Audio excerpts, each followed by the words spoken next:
Hello, everyone. My name is Mark Shubert, and I am joined by Evan. And today we have one of our very first discussion, like an open discussion, live streams that we're gonna start doing. This is separate from the debates. It's a little bit more informal, more open. And today we are going to be talking about.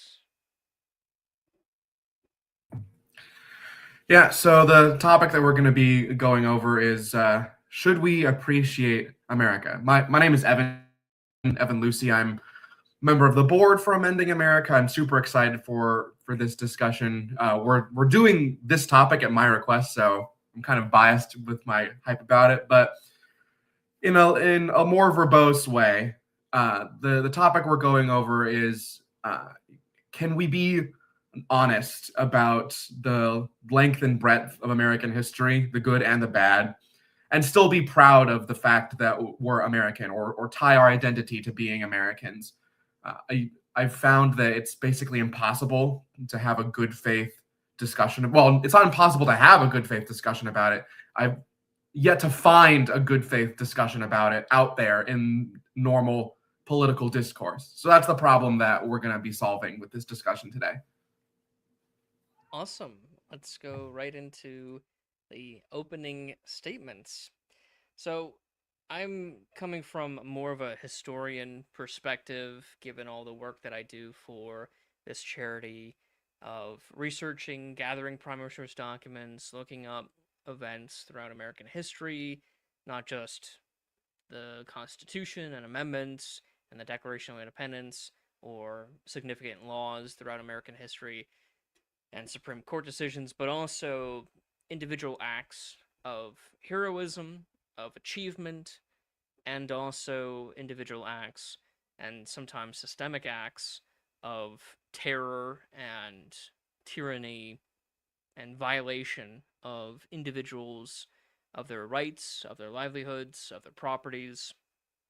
And so I'm looking at this from a holistic view of the good things that America has achieved and the many bad things that Americans throughout American history have done. And if you tally them all up, I think our achievements far outweigh our wrongdoings. Our good deeds far outweigh our bad deeds. Now, does this justify appreciating America?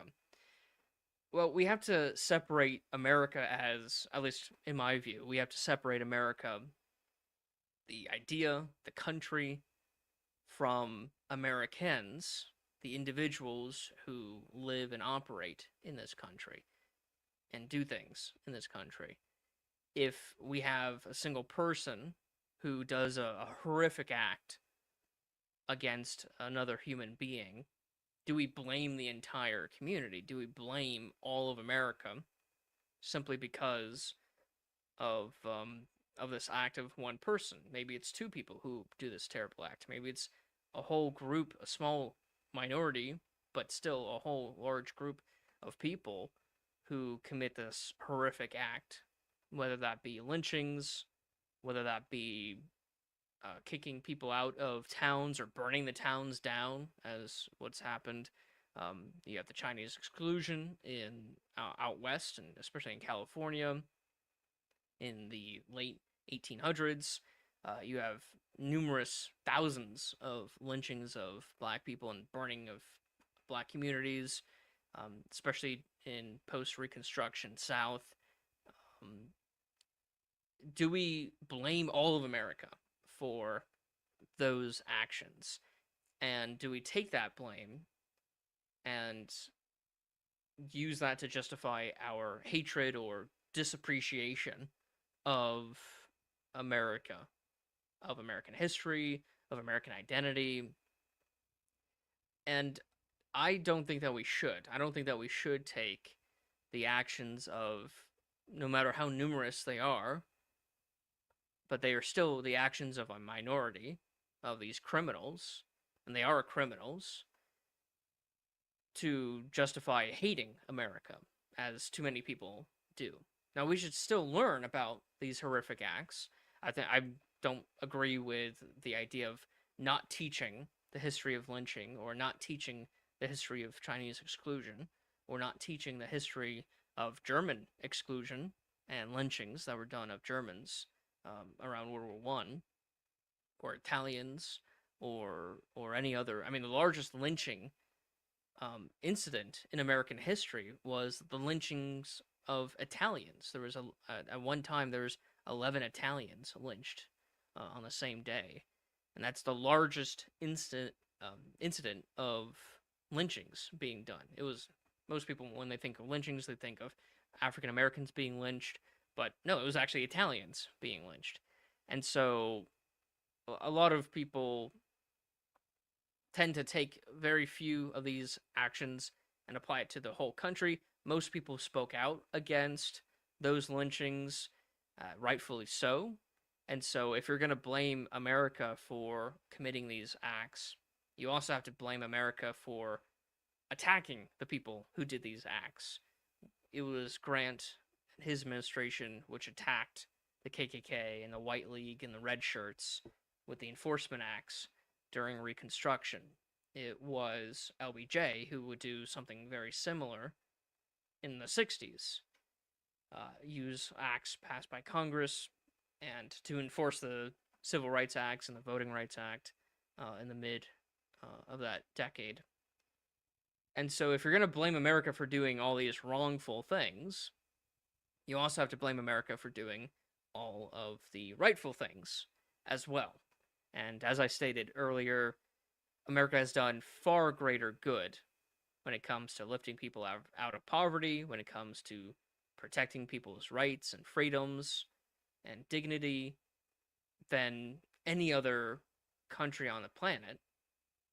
And even within our own history, far more Americans were willing to do the right thing and to fight the people who were doing the wrong thing than to join with the people who were doing the wrong thing. It's not like an incident like Nazi Germany, where you have this truly evil systemic force, and then most Germans went along with it.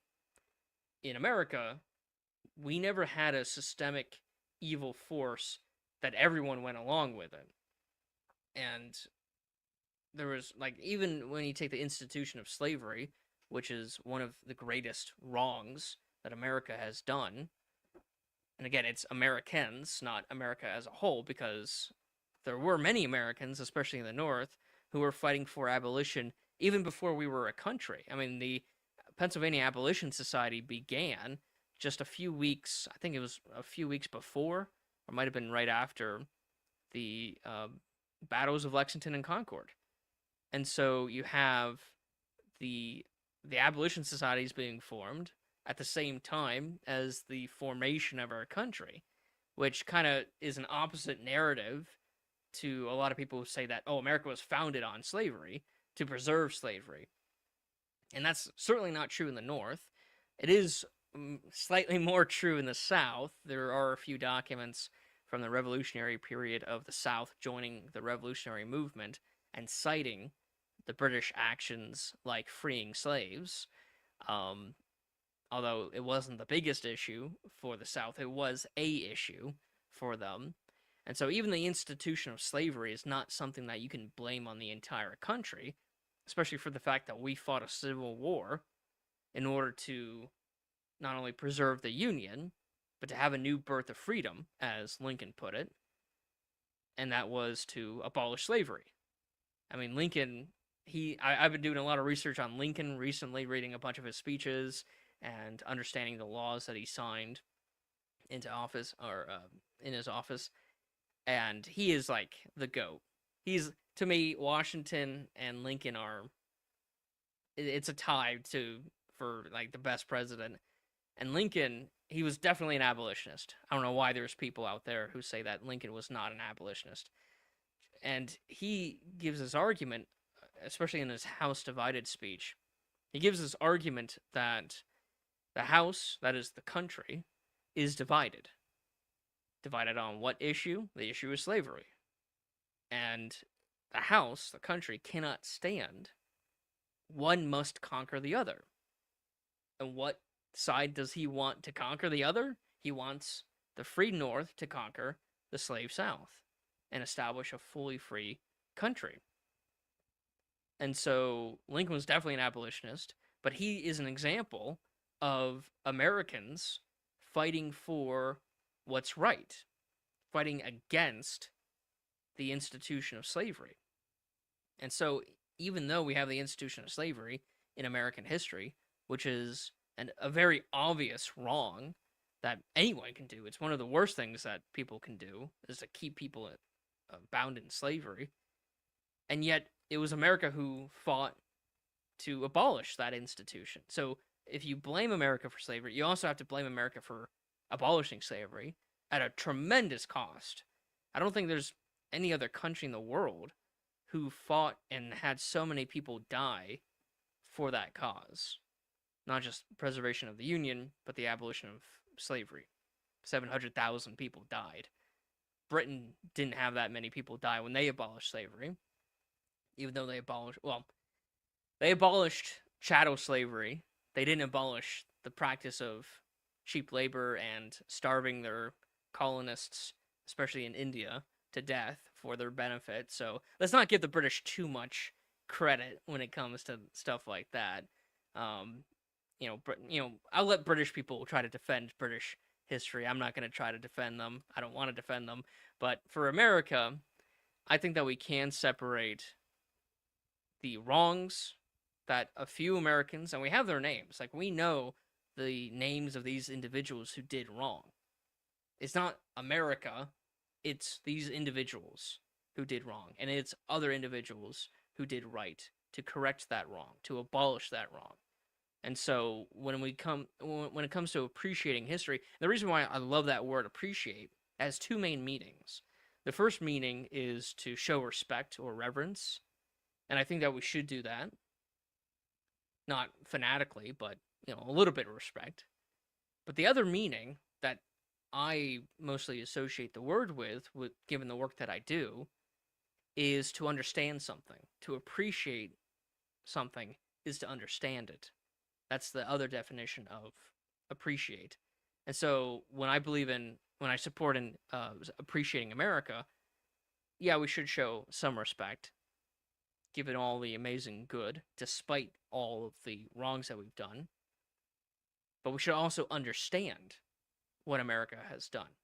Understand the wrong. Understand the good. Understand how we fought to end the wrong. And it was a long struggle. The issue of slavery was a very difficult ordeal for our country. But it was an ordeal that we surpassed. And we did it. And at the end of the tunnel, we achieved something amazing. And other issues are also similar when it comes to immigration. We were much more restrictive of immigrants, much more intolerant of immigrants in the past than we are today, despite anything that's going on, despite everything that's going on the past couple of years. We are much more tolerant, even than most countries in the world today, but even within our own history, we are much more tolerant today than at any time before. So there are lots of issues that people are bringing up, as you say, in bad faith, that once you actually study the history, you realize that we're very privileged right now. Things are actually really good. Maybe not economically, when it comes to a lot of things, when it comes to security of our finance, but that's a very niche topic. But when it comes to like our everyday living, the standard of living, that's definitely improved since at any point in American history, despite our precarious debt crisis, our actual standard of living, the way that people live, is much better. And it's actually too good. There's too many people who are dying of overeating rather than starving to death, which was the case in many places in this country before the 60s, before the war on poverty. And so, to finish off my closing statement, I think that we can appreciate America. We can separate the wrongs from the rights, from our national identity. but I also think that we should understand those wrongs and not dismiss them and ignore them completely, as some people who are patriots might want to do. Well, Mark, thank you so much for that opening statement. I'm gonna be definitely talking about history as well, but I'm gonna be approaching this this discussion from a slightly more personal or emotional perspective. Um, I'm I'm technically Chinese American. I don't necessarily think about that every single day, but it's true. My dad was first generation American. My grandparents on my dad's side, they were technically refugees from the Sino-Japanese War. And if we're talking about uh, xenophobia or ignorance and how that may have held back or persecuted nascent Americans, I mean, there's this uh, anecdote that I remember my dad telling me about, and um, his dad, his war buddies told him this story. My grandfather, the war on the Pacific, the war between America and Imperial Japan, was obviously more personal to him than it would be to a lot of other people, and so he specifically requested to fight there, and he was a Marine. And the officer who was responsible for that decision as to where he was deployed, he basically told my grandfather, all right, fine, if you're so adamant about it, but be careful because your peers may not be able to tell the difference, basically, is what he was told. uh, and my grandfather was pretty much as proud as an American as you could get, and his story is a fairly stereotypical American success story. He owned a restaurant in Brooklyn, worked super hard, made sure that his kids were fluent in English and had a quality education. Uh, my dad grew up surrounded by intense poverty and gang violence, and then he worked his way out of that, and he was able to build not obscene wealth, but wealth, real wealth that was used to bring me up in circumstances where I had the luxury of not being surrounded by gang violence or intense poverty at all. I never even really considered those things when I was in my early years of childhood. But if we're talking about the the core of the issue, how do you be a proud American? How do you appreciate America while also not being selective about our history, while being able to have honest discussions about it? I have to say, some of the most shameful aspects of our history have produced, at least for me, the moments that we can be most proud of. The reason why I proposed to Mark us having this discussion is because it's something that I've wrestled with for several years since I was a little kid, or since I started high school. A little bit more on the personal stuff. I grew up not necessarily being actively um, shoveled historical misinformation, but I believed through nobody's fault necessarily historical myths, elements of misinformation that have sort of floated around and plagued American society for a while now. Like there was a curriculum when I was in middle school that unironically said that the Civil War was over tariffs and taxes. I grew up believing in the Asian model minority myth, stuff like that. And at the time, I was a super red-blooded, proud American. And then I had this period of severe disillusionment when, just due to me being a history nerd, I found out that those things were not true. And then I was like, well, how do we go from there? Because some of the things that we've done are pretty messed up. And the way that some of those myths have originated are pretty messed up. So how do I continue to think of myself as an American if these things are true? And And that leads back to that initial idea, that initial argument that I mentioned, that the most shameful aspects of our history have produced moments that we can be proudest of. So, Mark, you talked about some of the more founding or Reconstruction era historical events, and that's great. I'm really glad that you introduced those. For the purposes of the idea that I just introduced, I'm thinking about things that are a little bit more recent. Whenever there's a problem in America, this has been a thing through our entire history, but especially for the more recent events that I'm going to mention, if there's a problem in America, then Americans can't shut the hell up about it. I'm thinking about things like the My Lai massacre, the CIA torture program, Japanese internment, the things that were terrible and shameful about all of those things. They were exposed by people who were participating in them.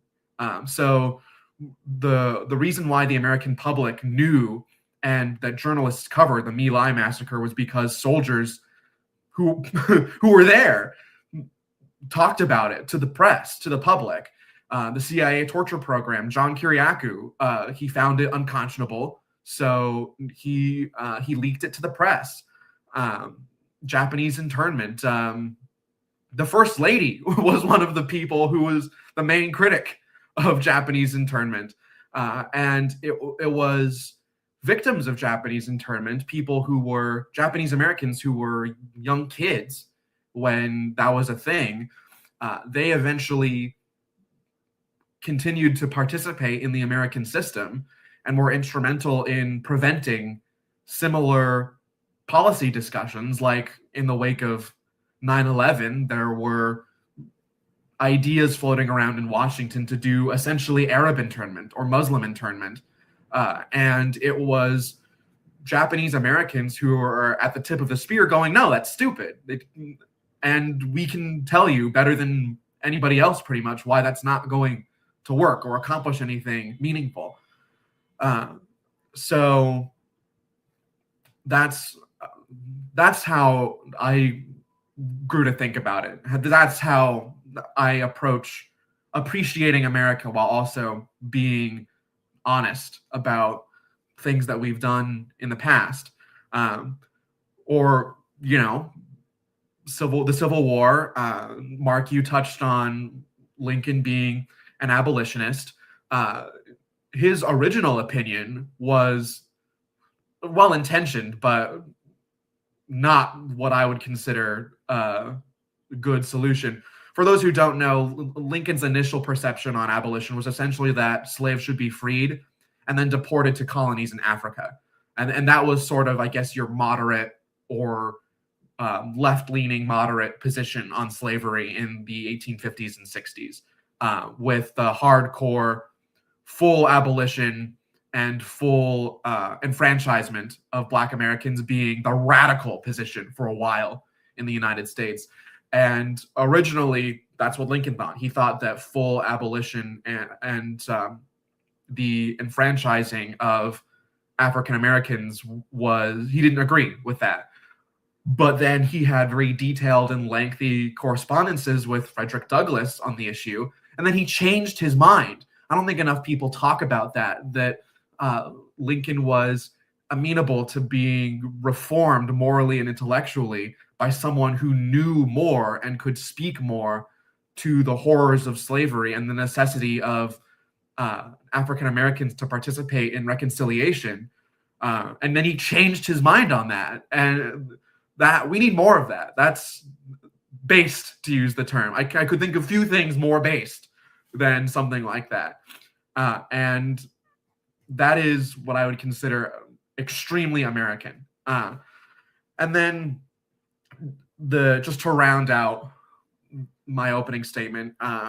So that's how I personally can appreciate America while also being honest and not being afraid to be ashamed of certain elements of our history.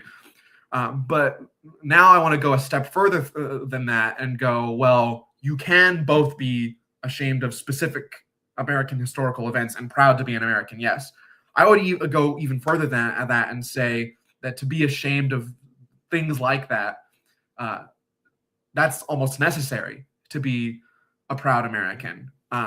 One, just because if you consciously ignore those things, um, you're you're proud of something other than America. You're proud of your idealized, I don't know, American theocracy or your American hippie commune or something like that. You're not appreciating America if you are just like, I'm gonna ignore these things or pretend that they didn't happen or subscribe to some American myth like the lost cause in order for me to not need to confront those things. Um, but two, like I mentioned with Japanese internment, if we are able to talk about these things in an honest, good faith manner, then in a way we're implicitly committing to helping prevent those things if they're at risk of happening again in the future. Uh, and then finally, the thing that I'll conclude with is that America is fundamentally a casteless society where people who from day one had to work together despite being very, very different. That is, I think, the core of the American experience, and that is completely agnostic to what bad actors in America have or have not done. The anecdote that I can think of that always makes me laugh. I found this so funny from the moment I heard it when I first toured at Mount Vernon. Um, the the 13 colonies before independence from Britain thought of themselves as being their own specific separate things before they all came together to fight for independence. At one point, Ohioans and Michiganians were shooting at each other in a little event called the Toledo War. You couldn't spend Pennsylvania dollars in Massachusetts and stuff like that. And when George Washington and John Adams first met one another, they were coming from two culturally very different places.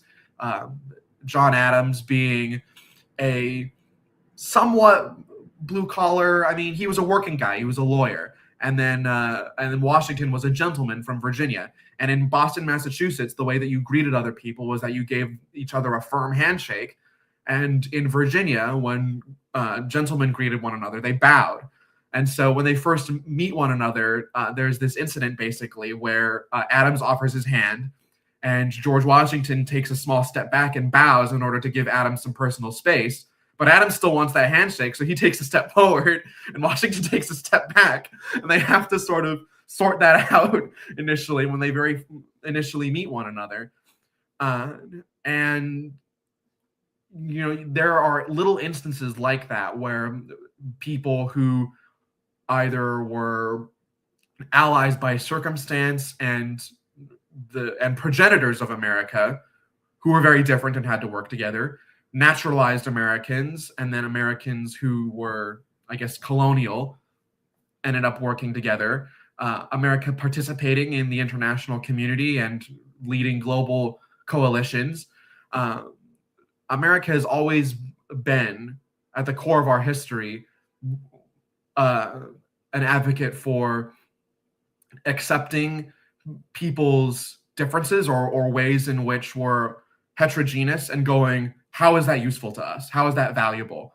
The last thing that I'll mention before we go to the more open discussion, question and answer stuff is the Statue of Liberty, that famous poem that's inscribed on Liberty Island. Give me your tired, your poor, your huddled masses yearning to breathe free. Those words are etched in stone, and those words greeted future Americans, immigrants, long before somebody like Nick Fuentes or other radical nativists. Those words greeted American immigrants long before Nick Fuentes' parents were even born. So uh, that's that's pretty much all you need in terms of how America has embraced uh, people who are not alike, and how those people have been able to work together, uh, and at times against one another for ultimate common goods, and how there's been a continuous through line throughout our history of uh, acts of tremendous risk, honesty, and heroism in order to create the nation that we know and live in today.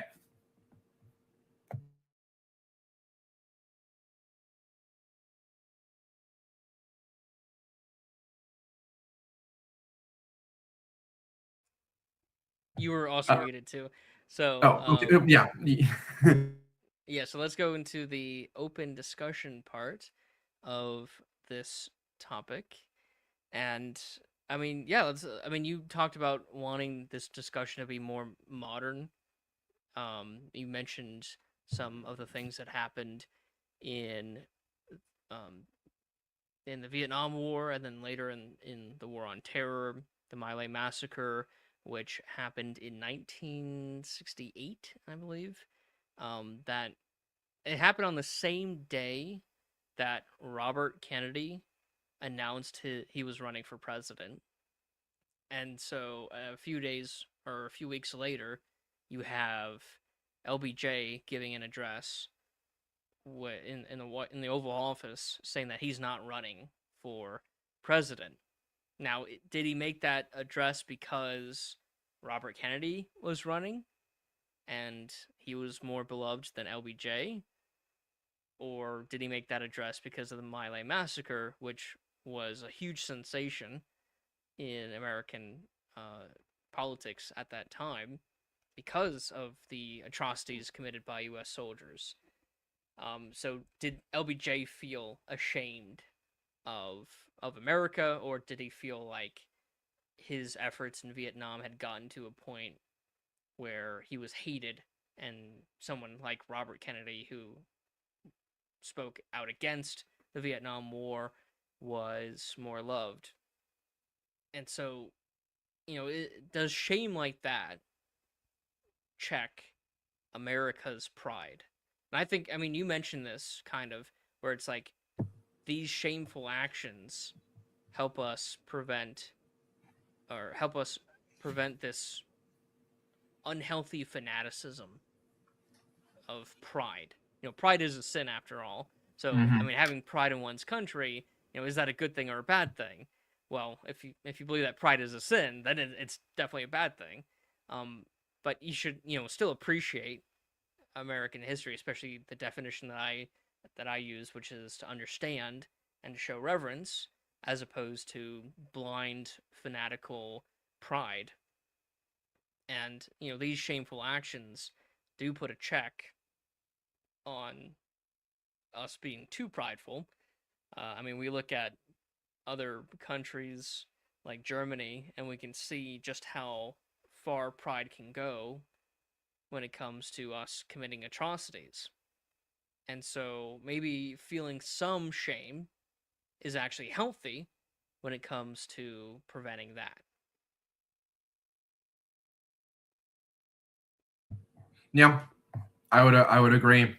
Um, that I mean that just loops right back to the thing that I mentioned in the second half of my opening statement, that if you really do want to be proud of being an American, if you want to tie that to your personhood, then in order to be as proud as you can be, or as happy as you can be about being an American, then you need to uh, know and accept all of it.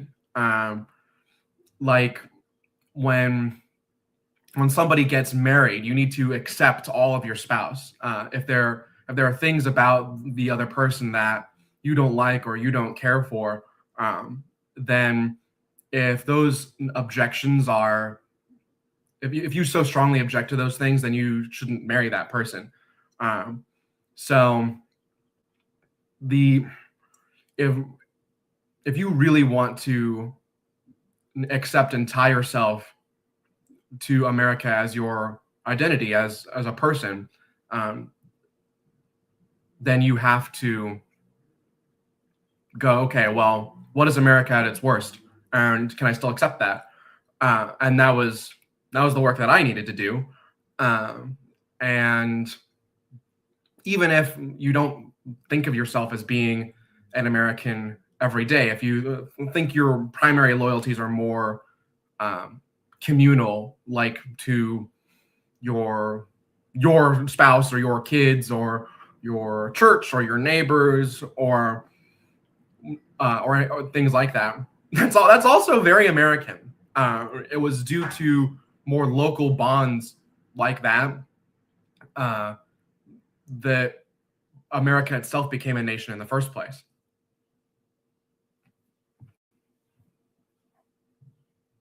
Well, the thing about the marriage analogy is you have a choice going into it, Mm-hmm. but being born American, That's true.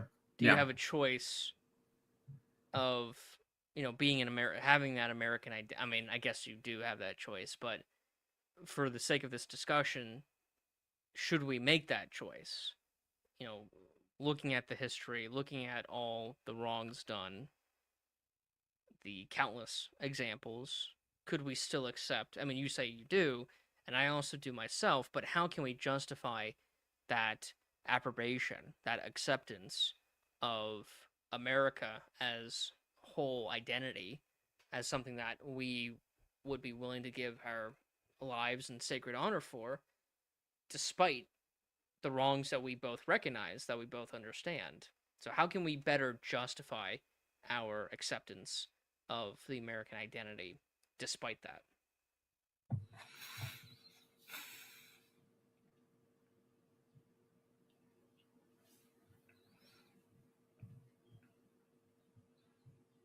Because I don't, I think that we do need to justify it. We have to be able to argue Yeah. that justification. We can't just say, "Oh, yep, I accept it," and all these wrong things. Sure, we can go along with it. Is it because of our material conditions? Like our life is so good and privileged that we're not willing to give it up simply because of some things that happened in the past to other people that aren't related to us? Like, is it a material thing? Are we, uh, dedicated to America simply because we get all the benefits and we don't really get any of that residual wrongdoings? Like, what happened to Germans during World War I has no effect on me, even though I have some German heritage. What was done to Chinese laborers uh, during Reconstruction and post Reconstruction has no real effect on you because your Chinese ancestors didn't come over here yet. They came over here when the United States was fighting with China against the Japanese, and supporting China. And so, it's easy for you and I, or I should say, it's easier for you and I personally to accept America's wrongdoings because they don't directly impact us, Mm-hmm. but someone who had an ancestor or someone I who see. who Yeah, I see what you're getting is at. is someone who is directly impacted, like say a Muslim post 9/11 was harassed by law enforcement or by fellow Americans. How can we justify to them that America, the identity of America and American history and appreciation for America, should still be accepted? Yeah, that's a great question, and it highlights a I don't know, I guess a blind spot because of this discussion specifically, this discussion between me and then you, because we that's not our lived experience, so we're gonna have a limited capacity to speak into it. Um, what what I will say, because I don't want to presume or dictate to, for example, a indigenous American or a an African American living in the Bible Belt or something like that. I wouldn't want to dictate to them how they should look at their own American identity. But what I can look at and talk about are just instances where people in those groups uh, still decided that there was something about American history or the American ideal or the American experiment that was compelling enough for them to say, even if there's a lot of bad blood between me and Americans or my people and Americans, um, I still would find it worthwhile uh, to engage with the system and work within it and affiliate myself as an American rather than um, disavow or resort to sectarian violence. And the main example that I can think of is like I mentioned before, instances where Japanese Americans who were persecuted by Japanese internment had a very active role in the immediate aftermath of 9/11 policy, where they were uh, helping to convince American politicians and the American public that lashing out against a people group or a religious group was not going to accomplish anything. Or the the more prolific example, I guess, that you could think of is how there was this explosion in Black educational institutions or Black civil institutions in the immediate wake of the Civil War, where if John Brown, for example, had gotten his way and his raid on Harper's Ferry had succeeded, then he would essentially have turned the Appalachians into an American Afghanistan, where there would have been a free abolitionist commune, or maybe not, maybe commune is not the right word, but a freeman community uh, existing outside of the typical system would be able to resist in far proportion of their numbers any attempt from either the North or the South or anybody to come in and reapprehend um, African Americans and re-enslave them. Um, his solution was not uh, in direct affiliation with the American government, whereas the freed slaves themselves, acting independently from one another and certainly independently of the United States government, for example, um, after the Civil War, immediately took advantage of their rights to travel, their right to free speech, their right to vote, to educate themselves, to resolve the gaps in education because the vast majority of freed slaves, through no fault of their own, were illiterate, uh, through Black colleges and Black political action groups. Uh, there are many, many, many instances that you could point to where uh, people who were directly affected within their generation by shameful actions in American history still made the call that they wanted to participate in the system and consider themselves Americans, and that was their best path towards being a prosperous group that could exist among the continental melting pot, I guess, is my answer to that question. So you brought up an example of Americans who had a heritage being attacked, and then they took that experience and applied it to protect other people. Mm-hmm. For the most part, this has been true for America.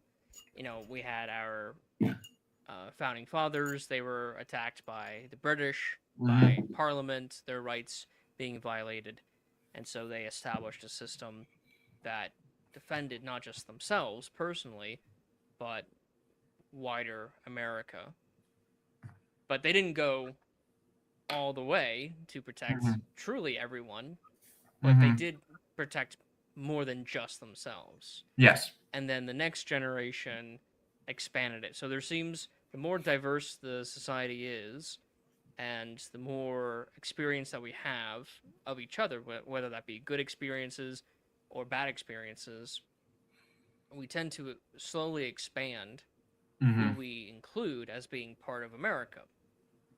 Black people were not considered Americans based on the Dred Scott Hmm. decision in 1857, not 1957, um, despite there being a huge backlash of not just the abolitionists, but people who are more radical than the abolitionists.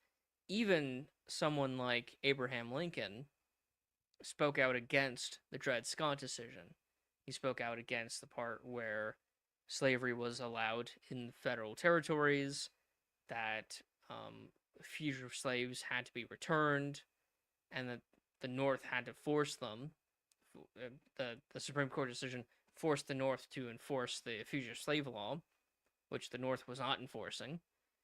And Lincoln spoke out against this. And another thing is that in the Dred Scott decision, Chief Justice Taney said that black people were not U.S. citizens and could not be U.S. citizens, and therefore had no rights that white Americans had to respect. And Abraham Lincoln spoke out against this. So you mentioned Lincoln before, saying that one of his policy proposals, it wasn't an actual policy, was helping Americans, freed slaves, go to Africa, like um, Liberia. However, most of what Lincoln was saying was not in line with that policy. He did support abolition. He did support the enfranchisement of slaves. He was more hesitant than some people like Greeley or Thaddeus Stevens, um, but he wasn't opposed to it. So he was looking for alternatives that might be better because he knew, and he was right, that a post Civil War, post slavery society will be very difficult for the former slaves. And it was. Reconstruction was horrific, and post Reconstruction was even worse for former slaves. Um, it was terribly done by things like or organizations like the KKK, the White League, the Red Shirts, and others. And the great irony of a lot of like the KKK, a lot of them were Scotsmen. They were Presbyterians. If you look at the original founders of the KKK, they were all Scots Irish. They came from a tradition of being attacked, mostly by the British, but also since they were on the frontier, being attacked by Native Americans, because they were in the South, being attacked by the Spanish in a few instances, especially Georgia and Florida. And so they were of a tradition of being attacked by people who weren't of their people group, of their clan, as the Scots would say. And they took that same terrible experience but applied a completely different lesson from that. It's like, oh, people have mistreated us. The English has mistreated us. We can mistreat other people because they're not our clan, our uh, kinsmen. And so when people have these when a people group, which is a shared identity, has the has an experience, especially a traumatic experience, they could take the lesson of we shouldn't do that. One, we should fight it if it's done to us, but we shouldn't repeat that to other people, even if we don't like them. But you can also take the opposite lesson, where it's like, oh, people are going to mistreat us. Let's just do what other people do and mistreat other people. And I guess, we're seeing this right now with Israel. the Jewish community, very traumatic history, not just because of World War II and the Holocaust or the Shoah, but for thousands of years, pretty much every society has mistreated Jews, especially the Roman society, but then the Arab societies and the Christian societies. For thousands of years, they were mistreated. And there are many Jews, most Jews, especially the anti Zionist Jews, are against the mistreatment of other groups. It was the Jewish community who started groups like the ADL or um, or other legal organizations to help fight hate crimes. But then you have a Jewish identity of Israel, of Zionism, who are committing acts of terror, whether or not it's by definition a genocide. That's up for debate. I'm not going to get into that now, but I'm just bringing that as an example. Germans are another example. They had a perceived mistreatment from the Versailles Treaty, from the English, from the French, from the Polish, from Jews. And then instead of fighting for getting rid of that mistreatment, they simply applied that mistreatment onto people that they didn't like. So people can take trauma and learn one thing versus another. So how can we ensure that when a people group are mistreated, that the lesson that they learn is not to take that mistreatment and apply it to more people, but to take that trauma, to take that mistreatment, and to abolish it, and to fight for its abolition, not just the mistreatment of their own group, but the mistreatment of other groups. How can we maximize the number of people who learn that lesson versus the number of people who learn the opposite lesson, which just leads to more trauma and more violence and more violation of rights?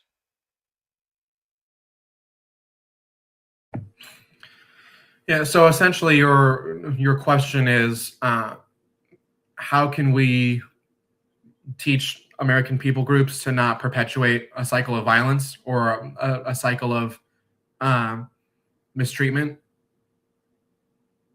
Am I understanding that right? Yeah, I mean, yeah, it could be a cycle. A cycle was usually like one. It's like the competition between France and England. That was Yeah. a cycle going on for hundreds of years, and they would use the previous war to justify the next war, and then that war was being used to justify the next war, and like Hmm. that's a cycle. Yeah. But for my example, it's like for the Israelis. The Israelis were not.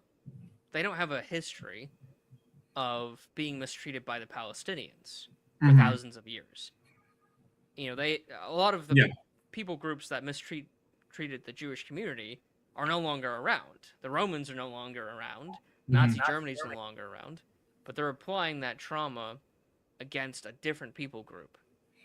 So it's not exactly the same as a cycle. It's a wrong lesson being learned and then applied to a different group, and then like spreading out. Because now many Palestinian, not many, some Palestinians are using the trauma from the Israelis attacking them to justify committing acts of terror against the Israelis.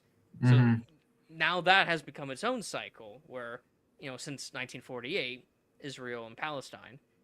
Hmm. Um, but before then, the Jewish community were not being attacked by the Palestinians. So it's like it can lead to a cycle where one group is fighting another group back and forth, or it could Hmm. just be a new group being traumatized. Hmm.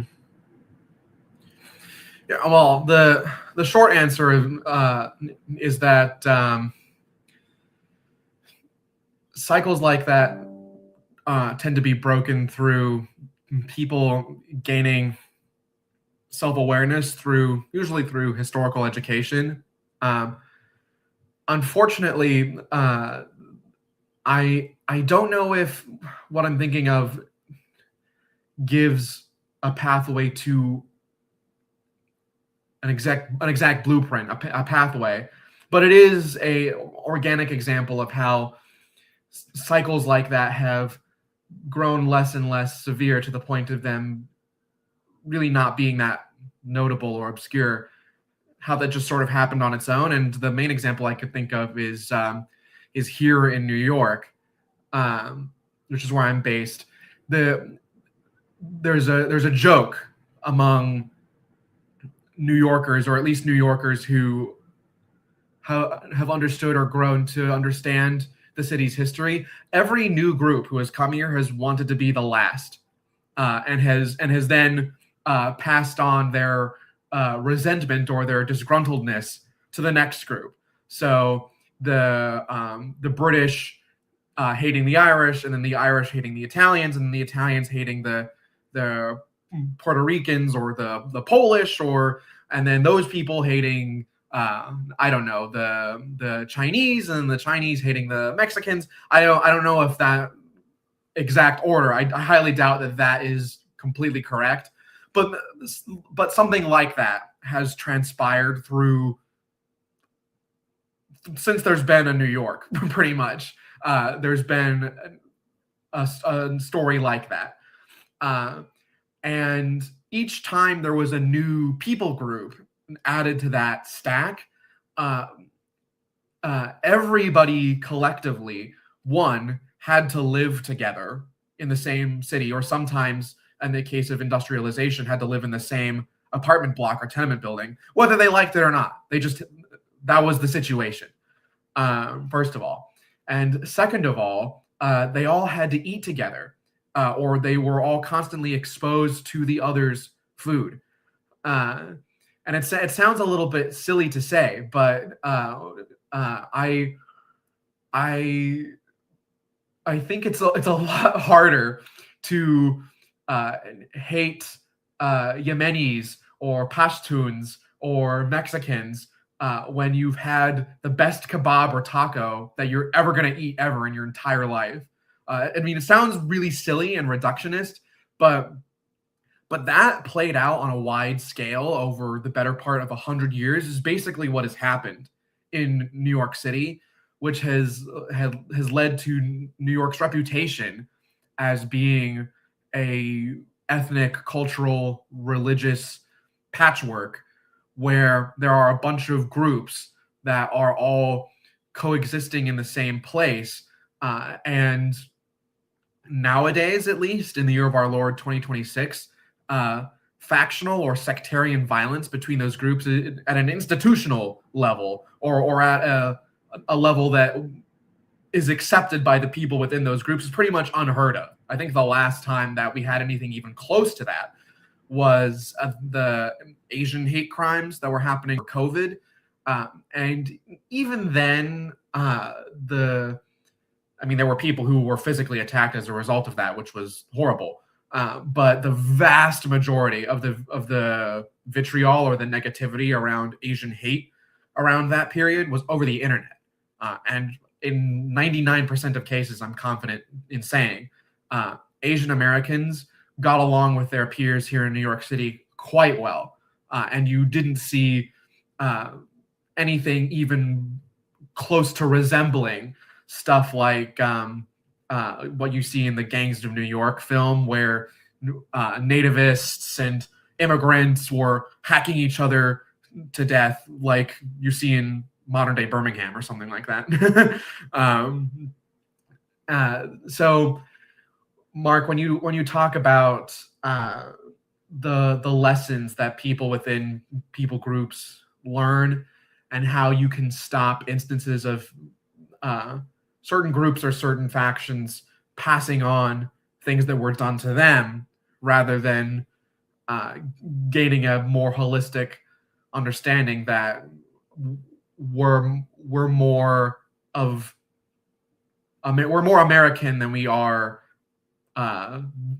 this or that or something else, and that puts us in kinship, or at least in coexistence with other groups, than it does us against them. There are there are ways to do that directly, namely historical education, like what we're doing with Amending America. But there are instances just due to how America operates that sort of thing has faded away in places like New York City, just through the osmosis of people living in proximity to one another, eating each other's foods, hearing each other's songs, participating in each other's customs and traditions. Uh, that is through no direct, overarching, top-down policy imposition uh, has that outcome appeared. Well, to kind of bring this back to the discussion, to the topic, um, American history does have those instances of extreme fanatical tribalism where one group will harass and violate another group. But as you're pointing out, American history also has this unique diversity where people are living together, learning how to live together, and becoming a better extended people group because of that. If we had no Chinese, no Puerto Ricans, no Cubans, no Japanese, no Mexican, no German, no Scottish, including no French or British people, like, what would America be like without all of these groups of people? They all have something to contribute.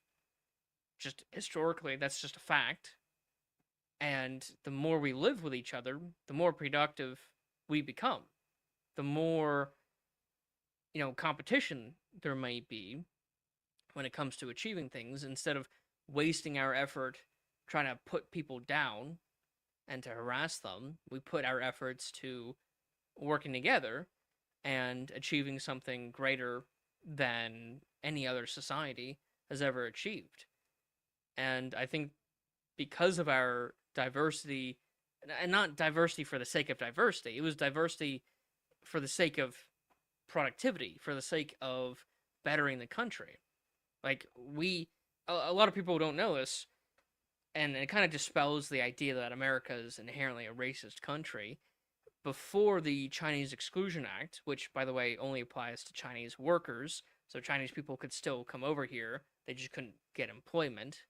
Um, Before the Chinese Exclusion Act, you had multiple treaties with China post Civil War, so during the Andrew Johnson administration, that allowed for migration, unlimited migration from China to the United States. And this begins, I think this treaty was in 1868. Yeah, 1868. And for the next 5 years, you had the largest boom in the railroad industry. You had millions of miles of rail line being laid within just those 5 years, starting with that treaty and this massive increase in Chinese immigrants. And 5 years later, so this is now 1873, what happens in 1873?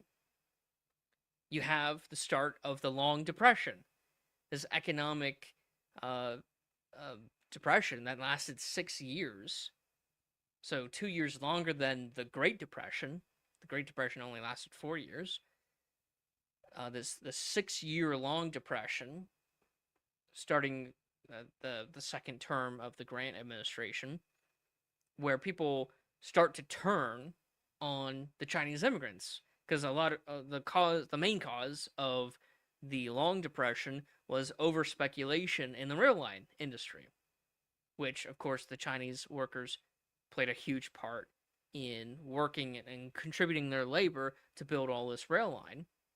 So it wasn't the Chinese laborers' fault for the speculation. They were just providing the labor. It was, ironically, the white people who were doing the speculating. And then when their speculation was bust, they had to have a scapegoat, and so they blamed it on the Chinese. And it's only after the Long Depression that you have the Chinese Exclusion Act, which again only applies to Chinese workers. So Chinese people could still come over here, they just couldn't get a job. So this really only meant that rich Chinese people who weren't coming over here for a job could still come over here. And so when it comes to that example, what would America be without all that rail line? Well, that rail line was tremendously important for the growth of America, for expanding westward, for building up the industry. I mean, this is the Gilded Age. This is the height of American industrialization, of American productivity. We were the number one producer in the world, even more than China was at that time. Now, China had its own problems. They were extremely isolationist, and they were starting to be colonized during this time period by European powers. So it's not entirely China's fault, but for their situation over in China, but for us, we would be way behind if it weren't for the Chinese contribution of labor. Look at the African American as well, and not just in slavery, but their contributions in culture, their contributions in productivity outside of slavery has also been instrumental. Look at the contributions of German Americans, of Irish Americans, of I'm not sure about French Americans. No, I'm just kidding. But of all these different groups, and our strength does come from our diversity. Again, not diversity for the sake of diversity. I'm against this forced diversity. I'm in favor of diversity to work together, to become productive. A lot of the modern day diversity is wanting a diverse diaspora, but not having them work together. So it's like a segregated diversity, which sounds ridiculous, and it is ridiculous, where people want to have different groups, but they don't want them intermingling. They want them to stay separate, or to separate them, like with having separate graduation ceremonies for different groups of people. That is that is anti that is antithetical to the idea of diversity making us strong. That is the kind of diversity that weakens us. So, the point that you were making is diversity is good when we're actually together, when we're mixing, when we are working together, when we're learning about each other in a personal level, when we're eating each other's food, when in many instances when we marry each other, different groups. That also has a huge impact on breaking down tribalistic barriers that might be used to justify the kind of hatred and violence that we see in American history. And so, yeah, it's like there's like specific lessons that we can learn, but it's very easy to learn the wrong lesson and then apply the wrong lesson to make things worse. So people that are more conservative, that is more tribalistic, they get the wrong lesson when their group is being attacked. They decide to attack other groups. But also on the opposite side, forced diversity for the sake of diversity, not for the sake of cooperation or sharing the identity of being America. They want to keep their separate identities. They want to be African American instead of American. They want to be, or maybe not even American at all. They just want to be African living in America, or Chinese living in America, as opposed to America. And so there's like so many different lessons and so many wrong lessons, and we can apply these wrong lessons. So I want to get your thoughts on this idea of the different identities and how one should keep their own identity outside of the shared American identity. Like, should you be calling yourself African American? Should you be calling yourself German American, or Anglo American, or Franco American, or Chinese American, or whatever? Because I don't. I don't call myself Anglo American, thankfully. I don't call myself German American, even though I have Anglo and German ancestors. I don't call myself Turkish American because I have some Turkish ancestors as well. I just call myself American. What are your thoughts on having multiple identities that are overlapping with America and how that might impact their American identity versus their separate identities? And should someone abandon their heritage identities and adopt the shared American identity? That's a great question. I my short answer is no. People shouldn't uh, abandon their hyphen American or their American and uh, identities. But there are instances where that's not evil. There are instances I'm sure where that would not be bad, or instances where it just happens on its own and it's just one of those things as opposed to it being good or bad per se. Like uh, I'm only just now, I'd say, really discovering the Chinese, or technically the Cantonese aspect of my ancestry. I always knew that I was half Chinese, and I always knew about my grandparents, how they came here, where they came from. Um, we still, my family still has that house that they lived in Brooklyn, um, and or it's in the family rather. But things like, I don't know, the village where they grew up, or the songs they sang, or the food they ate, things like that. I'm only, I'd say, just now really starting to study and understand on my own initiative. There are aspects of that have been diluted and lost over the generations, like uh, obviously my grandparents when they came here to the States, they spoke Cantonese. That they were non-native English speakers. And then my dad, he grew up speaking Cantonese at home, and then English outside of the home. And when he became an adult, he didn't lose it, but he was not nearly as confident in his ability to speak Cantonese. He could understand Cantonese fluently, but he stopped effectively being a speaker of it by the time he was an adult. And I can't speak a lick of Cantonese. I can speak a little bit of Mandarin, and that's it. So elements of someone's hyphen American or American and identity, I think, are just lost unless you really, really fight to hang on to it. They just get lost over time. But more broadly speaking, more directly addressing the spirit of your question, um, I would say that when we both talk about diversity being America's strength, diversity being diversity of opinion, diversity of knowledge, diversity of expertise, as opposed to statistically, we want all the colors to be in proportion to one another, which I think is one, impossible, and two, a little bit silly and cosmetic.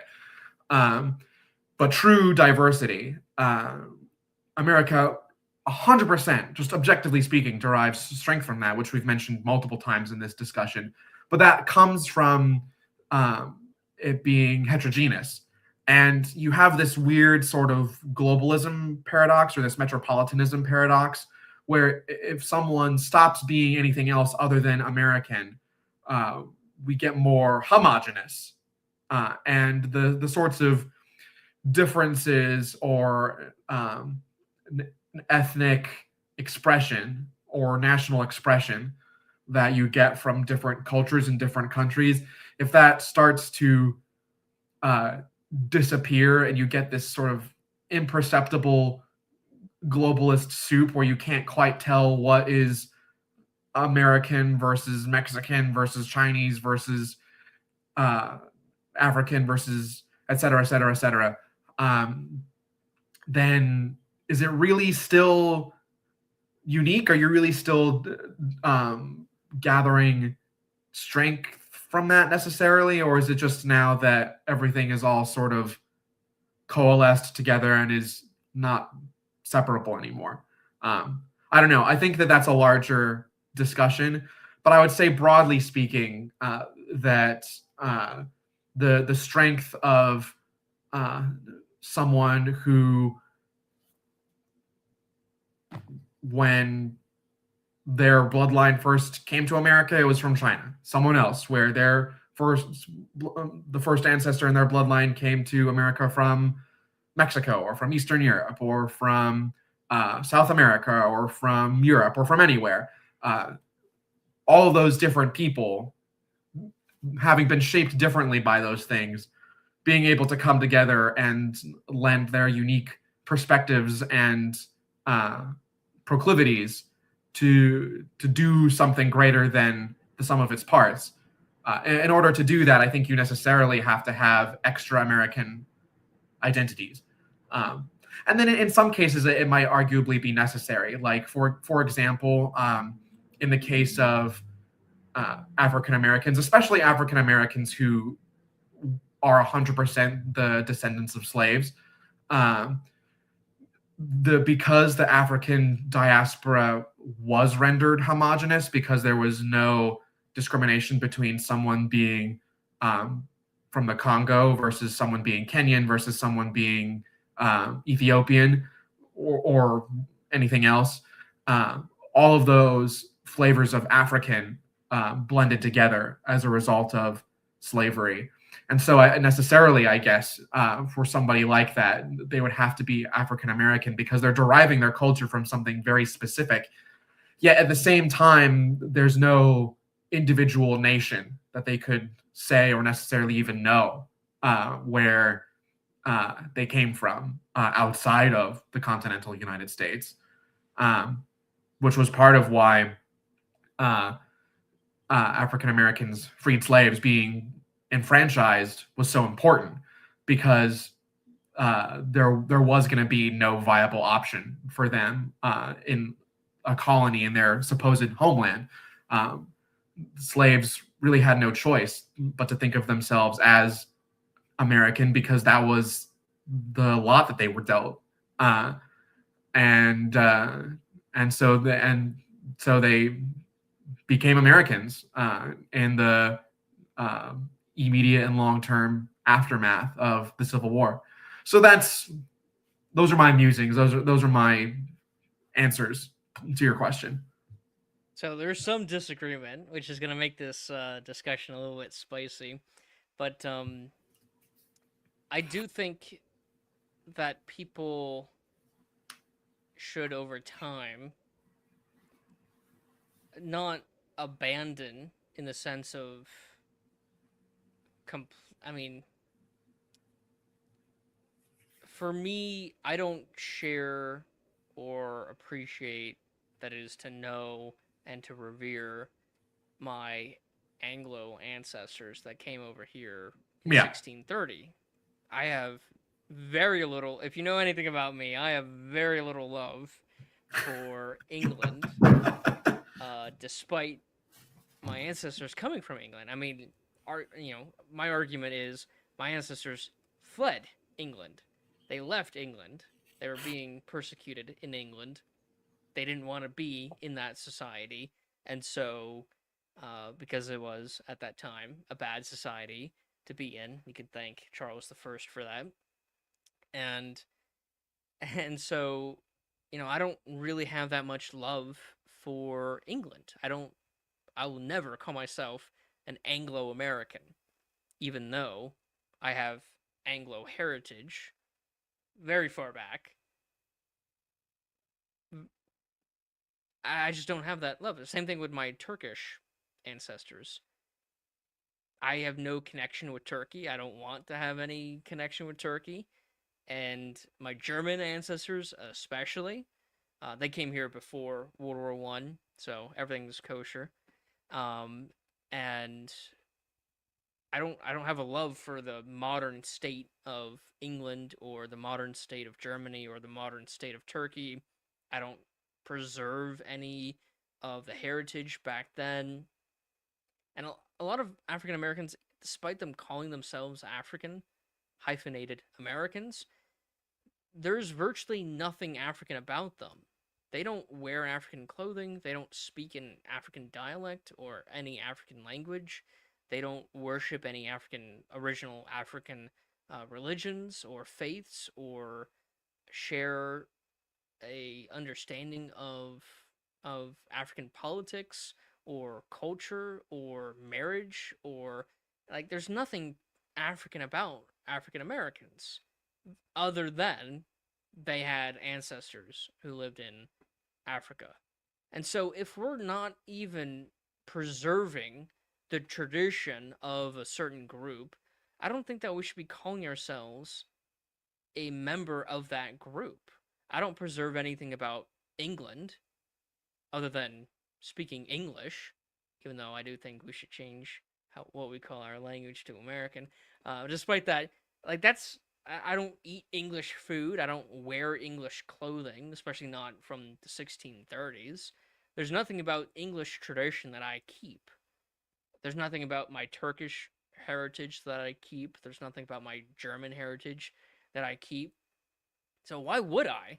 What right do I have to call myself an Anglo American or a Turkish American or a German American? And similarly, what sense does it make for a African American, a Black American today, to call themselves African when they don't preserve their culture, their food, their clothing, their language, their dialect, their religion, even their national identity? Africa is not one. There's a lot of North Africans who are completely different from sub-Saharan Africans.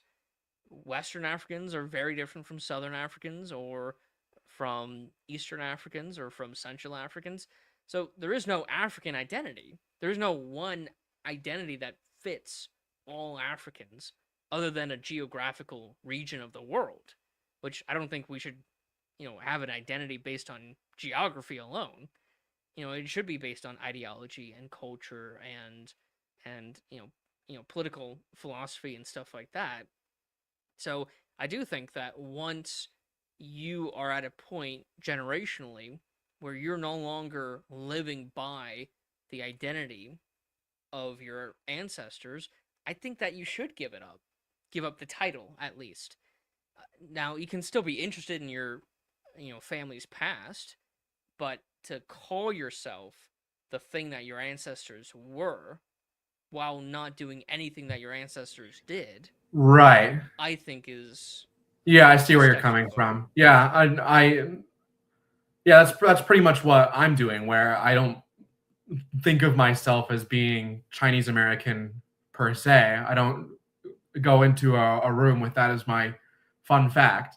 I want to know as much about that as possible. Hmm. But yeah, I think of myself as American before I would consider myself uh, Chinese or English, kind of like you, because like we were talking about before the stream, on my mother's side, we're from Jamestown, so Hmm. I don't really think about that as being a core part of my uh, identity. At least when it comes to me being an American, I don't really think about that very often. But there's so many people who do keep their identity to some foreign identity outside of America without keeping any of the actual characteristics of that identity. So it doesn't like make any sense why you would call yourself that thing when you're not doing that thing. If you're not living up to that identity.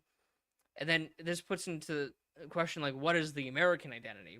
If it's not based on culture or uh, I mean, some people say that it is. People further on the right say that there is a religion and a ethnic group or a people group that is the definition of America.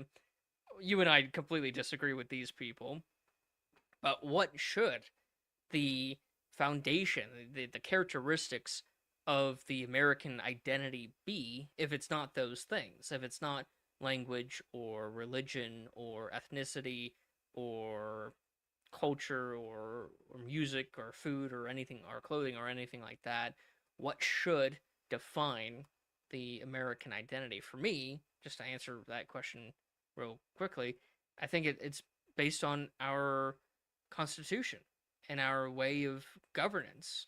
The concepts of consent of the governed, which the English did not have. All those Anglophiles, um, and so, or even jury of your peers. A lot of people they're like, oh, they invented jury of peers. They did not invent that, and they did not practice that, especially to our founding fathers. And so, I think that our civics is what defines the American identity, as opposed to things that are more cultural or even ethnic or religious. It is our civic identity that defines America. That Yeah, I think. Yeah, go ahead. yeah. Well, I mean that's great because we're coming full circle. I have to go soon, by the way, but Okay. I'm going to answer this question, and then I think that would be perfect, a perfect note to end on. Um, Something that I appreciate about, I'd say, Mark, our dynamic in general, but particularly about this discussion, is that you're coming from a very historical, very pragmatic position, which is great and necessary.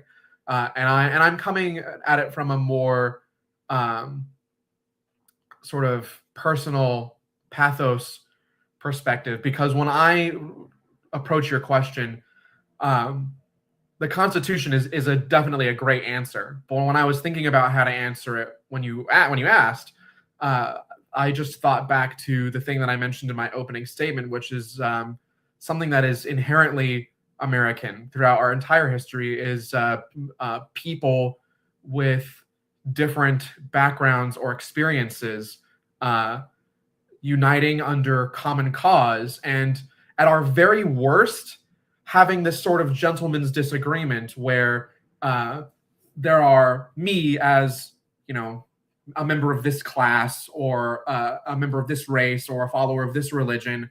I want certain opportunities, and I want to do certain things or say certain things, and necessarily in order for me to do those things you also have to be allowed to do those things.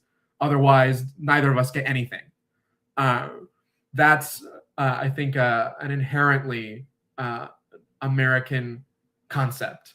Uh, that's what I think of what it means to be an American, uh, even if we don't have a more rooted, homogenous uh, origin like the empires of antiquity, or uh, a more uh, or an older nation, frankly, like Britain, or like China, or a lot of other places in the world where there's a lot more of a contiguous uh, civilizational narrative. Uh, Here in America, we don't really have that one because, in the grand scheme of things, we're a younger country, turning 250 this July. Uh, but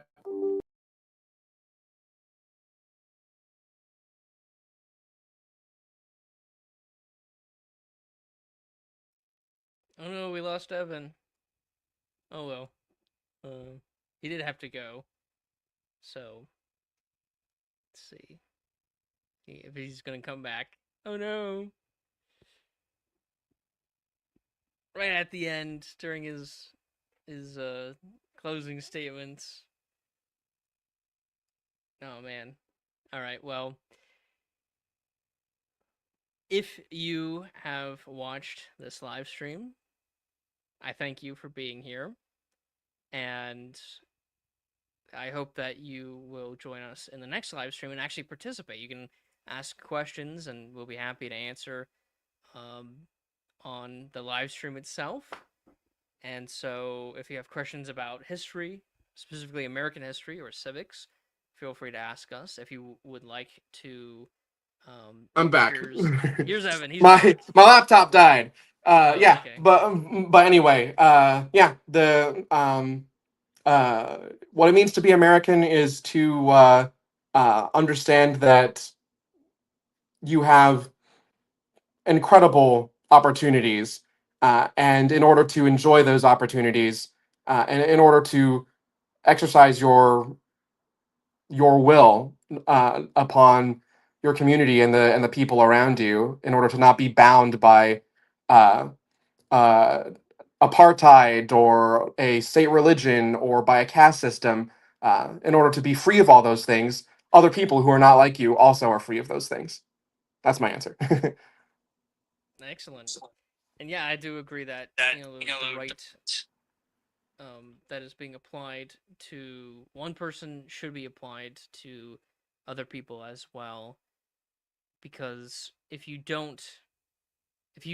have a privileged group, that is to say, a group that has more rights, legally or even informally, than another group, you're going to build resentment and you're going to encourage that group to not want to assimilate into broader America. This is why the Jews never really assimilated into Rome. They always lived in the Jewish ghetto within the city of Rome because the Roman society didn't accept them, despite the Roman society practicing syncretism with literally every other religion and culture. Now, the Jewish religion and culture were different because it was monotheistic and they rejected um, all the other gods that the Romans were willing to accept. The Romans accepted foreign gods, um, but that led to culture of the Jewish community maintaining their culture and not ever assimilating into broader Roman society. When the Jews were being persecuted all throughout the Middle Ages into more modern times, they maintained a strong Jewish identity because they weren't accepted anywhere else. And so, if in America we want to have different groups assimilate into our society, we can't, have favoritism for one group over another. We need equal rights for everyone. And so that's going to be my closing statement. And then, as I was saying in the outro before you got back on, um, that we're going to be holding more of these live streams, and it's not just going to be discussions. We're also going to be doing monthly debates. And if anyone else would like to debate us, whether that be Evan or myself, then feel free. We accept topics on history or civics or anything relating to that. I prefer the history discussions. Um, I always debate people in like the comments section of YouTube videos of like the cause of the Civil War and stuff like that. And I'd like to have more formal debate format than just the comments section of YouTube videos. And so I'm more than willing to have these debates with other people as well. So if you're in the live stream and you want to ask questions, feel free to do that. And we'll happy to answer them during the live stream. Or if you want to debate or have a discussion, we're also available to do that as well. We are a 501c3, an educational nonprofit, and it's called Amending America, Ltd. And our website is called Tarpeia. And so I'm going to put a banner on real quick. If you want to go to our website, www.tarpeia.us, then you can feel free to do that and check out our resources.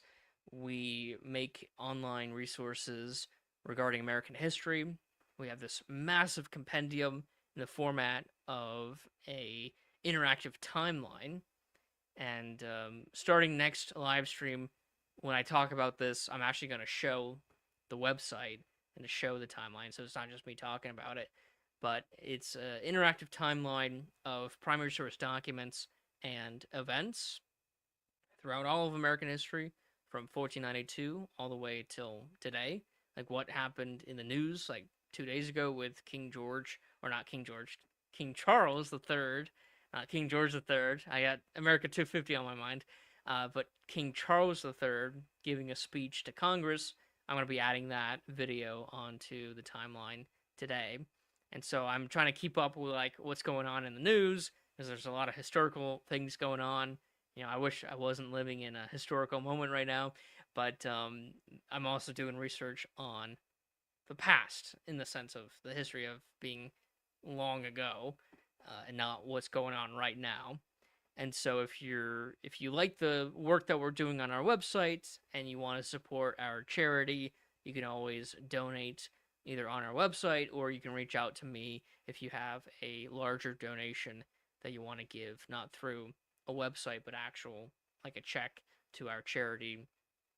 We can handle all the formalities with that outside of the website. And so thank you for listening. We've had a decent number of people who were at least entered the live stream. We haven't had any commenters yet, which is kind of sad. But hopefully the next live stream will have a wider audience. And so yeah, I'm excited for the next live stream we do. We're going to be doing a debate, and between Evan and I in a couple weeks. And so this is going to be our monthly debates that we do. And so stay tuned for that. So thank you very much for watching, and I'll see you in the next live stream. All right, awesome, Mark. Thank you so much.